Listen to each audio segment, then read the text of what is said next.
Welcome to the Text and Rock Show. Ancient story. Better tomorrow. Let's begin. Whoops, did I do something? It's not that you're playing loud, it's that I have both our mics balanced for us to talk, and then we flip and perform, and it's a little wobbly, but Yeah. I also don't Is care. it okay? You know, Okay. if someone has a problem with it, they can make their own show. They can make their own shot. I love it. I mean, I think like, can I put this back here?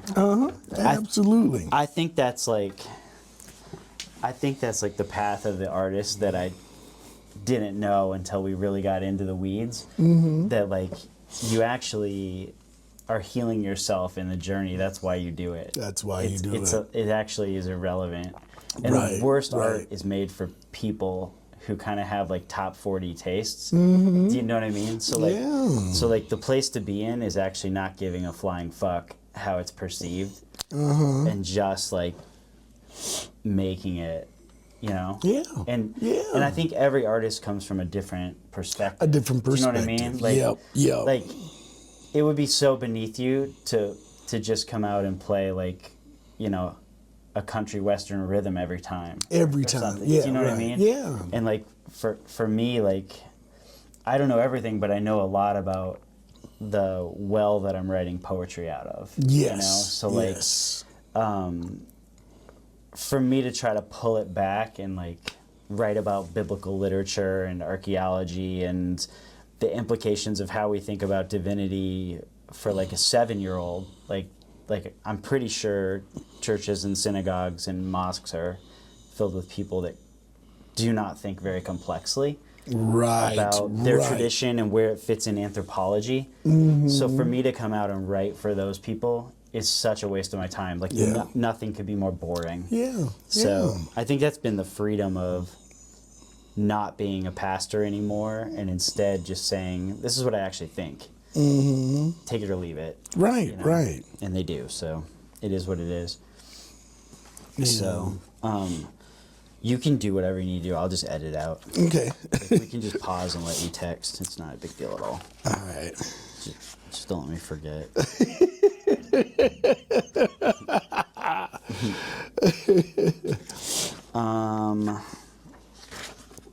Yeah, you know, and that's why I love the guy. We opened for this punk band, and you know, as soon as they get on stage, the crowd goes wild, and he's like, "We are not here for your approval. We're just here to throw down, man." That's fun. And when he did spit a big loogie in the crowd.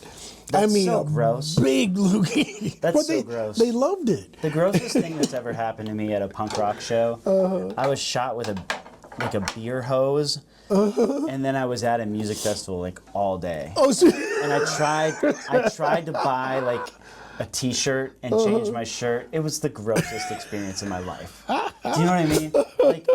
I do. Sometimes I do a 12-hour day of Krav Maga. Like when I go to Curacao, yeah, and yeah. I'm training in like a wet, almost jungle type environment. It's not nearly as bad as 15 minutes after being shot with a beer hose in Chicago in the summer. Like what in the world? So bad. How's that for an intro? So a couple things, Text and Rockers. I put some t-shirts and hoodies up in the digital press. If you go to textandrock.com and just look for the digital press, or a picture of me holding a coffee mug that says Little Shop of Horrors, you can find our stuff and all of our like books and poetry collections and some of the digital products I made over the years are at the top. You scroll down, there's like t-shirts and hoodies, and I finally got to it. yay! So, yeah, I know.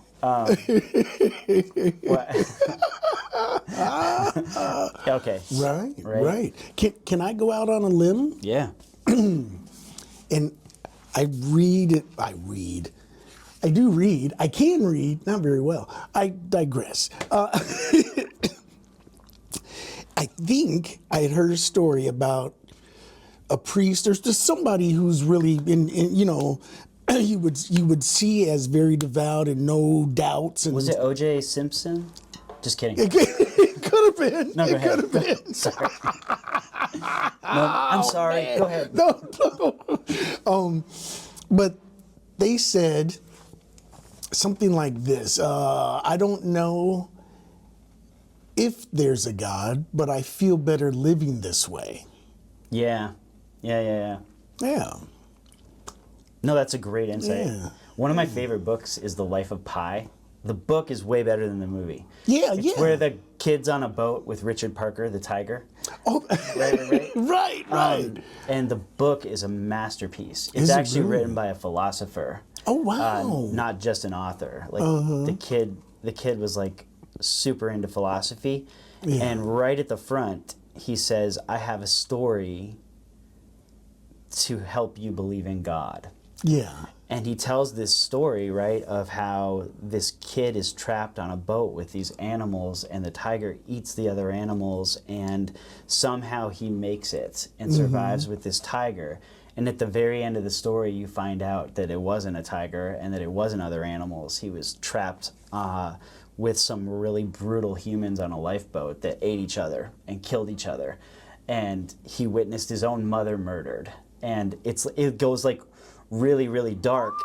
And then he says something to the effect of, that's why I made a story about being on a boat with Richard Parker, the tiger. The idea being, you actually need the stories to deal with the sheer harshness of life. Life is hard enough and dark enough that you actually need the ideal of God to get through it, and need the ideal of divinity to get through it. To me, at its core, what divinity is unknowable and unnameable, but we cast out the greatest ideals that we can to name it. Yeah. And then we try to be like them. Yeah. We try to aspire to be that way. Yeah. And so we might cast out something that, like, God is spirit, God is love, God is like a good parent, God treats his neighbors well, God even loves his enemies, these kinds of things. And once we've named all those ideas in divinity, well, now we go about trying to be them. Now we can, I think that's actually how human religion works. Yeah. And I think early on it's so wooden. The ideal we're casting out is like Eric and Mark, but giant and in the sky. Yeah. Right? And we don't know why they do what they do, but you know, we're trying to deal with how chaotic the world is. Yeah. But over time, there's this eternal evolution in humanity that matches the evolution of our bodies. Our spirits are evolving to name a better and better ideal that we strive towards. And you actually need that ideal if you're going to survive, because it is really hard.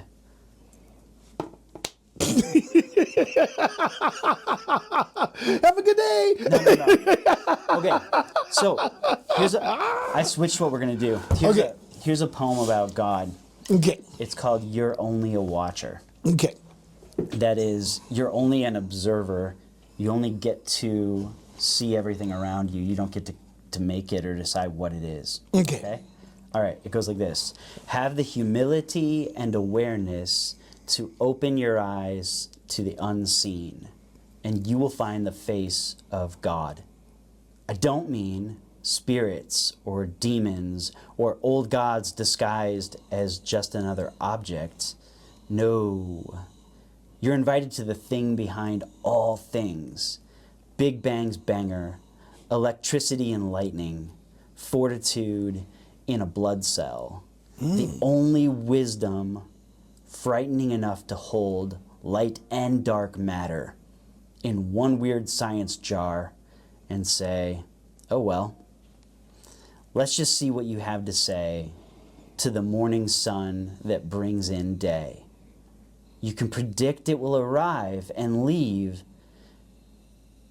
but that should never give you any reprieve from the fact that you are only an ancient future watcher of the only one true lonely. When it comes to pulling on unseen string theories, making it all go. And so no, your existentialism does not impress me, and it only draws the furies. Okay, here's what's going on. Wow. This one's kind of complex. Woo! First of all, I think the starting point of naming divinity is humility and awareness that we don't know a lot of things, that something is bigger than us and seems to be for us and with us, but we can't get to the bottom of it. And it doesn't just take humility to name that there's something bigger than us. It takes humility to own our own imperfections and our own problems, right? That we're like actually messy and we need an ideal that's better. Yeah. That takes humility. Yeah. Yep. Yep. Okay? To open your eyes to the unseen and you'll see the face of God. And then I say, I don't actually mean all the little things that people make of God. I don't mean some vague spirit or demon or, forest fairy. And I don't mean old storm gods that are just disguised as another object. That's the big heartbeat of some of the writers of the Hebrew Bible over and over again, is don't take an object and call it God. Don't carve a rock into a person and call it God. Don't see a created cow and call it God. Whatever God is animating everything, and it's way bigger than that. Yeah. Right? Yeah. This is important because so often, man, do you know, again and again in my life, just because I've studied divinity and ancient philosophy really heavily, people that are really learned in certain subjects, like it might be a great chemist or a great physicist, when they ask me questions about biblical literature or about God, it's like you're talking to a 7-year-old. And I don't know why. I don't know why that's so underdeveloped in them. But many, many times, when someone pretty smart is critiquing the idea of God, they're critiquing the dumbest idea of God I've ever heard, right? It's like if a great artist came upon a stick figure drawing and was like, oh, this is terrible art, let me tell you why. And it's like, well, no shit, it's terrible art. Yeah, you know what I mean? That's like the dumbest little kid drawing I've ever seen. So they will draw, like, I don't know, a picture of Santa Claus God, like fat guy with a beard in the sky that's watching whether you're good or not. And that's the idea of God that they either believe or don't believe in. Or storm god like Zeus with a lightning bolt that may strike you and may not, and may put this divining ball in this side of your future or this other. And it's like, your conception of God is like 2,000 years out of style. Do you know what I mean? Yeah. So to me, whatever God is, first of all, is the answer to why everything goes from atoms to animals. And whatever divinity is, actually has to encompass good and evil, light and dark, yin and yang. It has to. You cannot carve off the allowance of evil from God in a serious naming of what divinity is.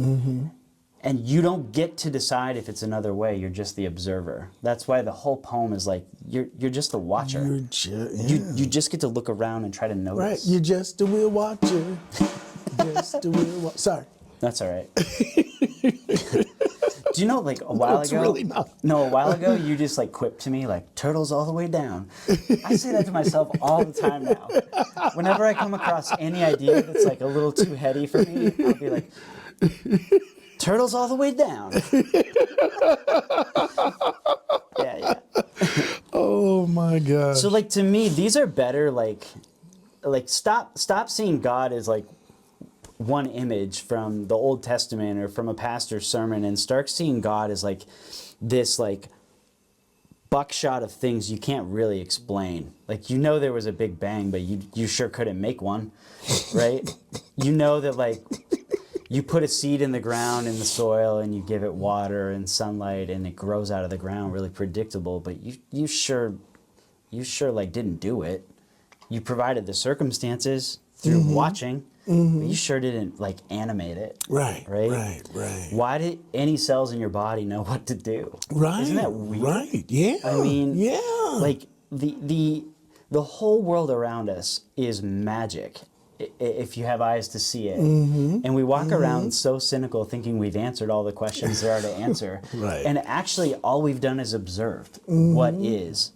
We can't begin to reproduce it, make it, not even close. create a world in front of us. Not you even know, close. in fact, when we try, it's usually like really messy. Yeah. Right? Yeah.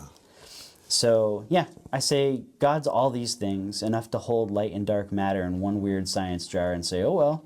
Because that's what it feels like sometimes. But then I actually took this line from one of my favorite Jewish writers, Abraham J. Heschel. He says, no one mocks the dawn. You can be cynical and jaded. You can be a nihilist. But if you watch a sunrise, you can't make fun of it or light of it. There's this gravity to it that you're not in control of. And you get this feeling that I get to live this day. And at the same time, I probably can't control this day. Right. Right? Right. So let's just see what you have to say to the morning sun that brings in the day. And then it's this idea we talked about. You can predict that it'll come and go, but you can't control it. Yeah. You can't stop any of the cycles. You're only, whether you're an ancient or a future modernist, you're only a watcher of the true, or the one truly lonely when it comes to pulling on unseen string theories. So actually, whatever God is, God alone set up physics, set up math, set up planets to spin Absolutely. in the abyss, and you can watch it. That's what you can do. And so, yeah, all of the like existentialist nihilists I meet that want to defeat this little kid conception of God, to me, like, I could give you 20 definitions of God that are way more interesting than guy in the sky. And it doesn't impress me. Yeah. And when I say I think it draws the Furies, I think when you give into existential nihilism and say there is no purpose, you invite anger and bitterness and frustration into your life. When you orient yourself towards gratitude of a divine ideal, you invite joy, wonder, creativity, an imitation of a maker by making things, and all sorts of things are possible if you'll just take that first step. Right. Does that make sense? Right. Yes. Cool. Yes. Want to see what we get? Sure.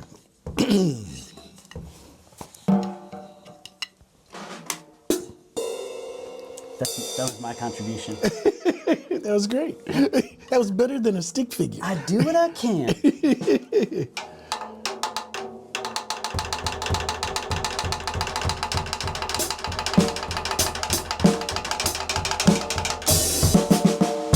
Have the humility and awareness to open your eyes to the unseen, and you will find the face of God. I don't mean spirits or demons or old gods disguised as just another object. No, no, no. You are invited to the thing behind all things. Big Bang's banger, electricity in lightning, fortitude in blood cell. The only wisdom frightening enough to hold light and dark matter in a weird science space jar and say, oh well, what the hell? Let's just see what you have to say to the morning sun that brings in the day. Because you can predict it will arrive and leave, but that should never give you any reprieve from the fact that you and me, we are only an ancient future watcher of the only one true lonely when it comes to pulling on unseen string theories, making it all go. And so no, your existentialism does not impress me, and I think it draws the Furies.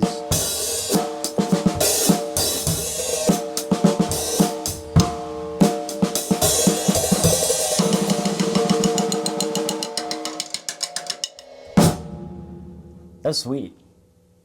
All right. Did you like that one? I do. Yeah. I think that one's like really fun, but you have to explain it like we explained it. Right, Like we right. couldn't just pop that one off on a stage. People would be would like, just- what just happened? Yeah. Yeah. But it's like a really good reset if you're basically frustrated about your existence and wondering where to go next, and simple answers aren't good for you, I think that's like a way forward. Yeah. You know? Yeah, absolutely. Yeah. Yes, indeed. You got another one? I do, yeah. Yeah? Let me stop What the you camera got? and we'll do Okay. like a second episode. How Okay. about Sounds that? All good. right, cool. Bye, everyone. Be good to each other.